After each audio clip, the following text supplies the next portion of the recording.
Hey everyone, Technoman here with the video for you guys. In today's video, I'm going to show you how to fix your iPhone where the touch is not working. So you have a no touch on your iPhone 16 Pro Max or any iPhone that you have with the all screen like this. You're going to follow this one quick process to fix it.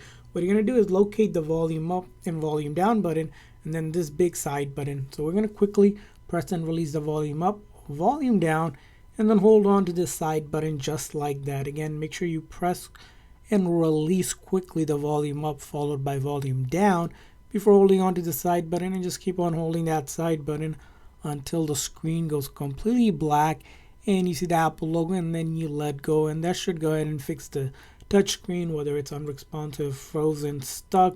It's going to be the quickest way to go ahead and fix it.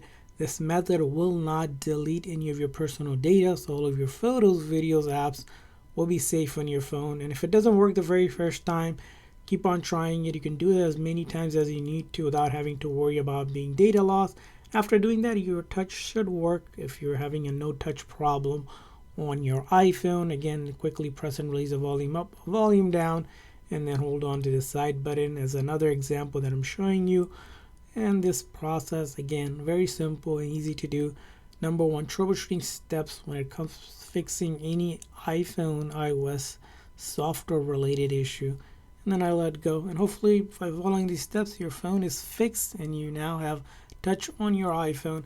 And if this video was helpful, please do consider hitting the like and subscribe button for more tips and tricks for your iPhone and iOS devices. We'll see you guys next time.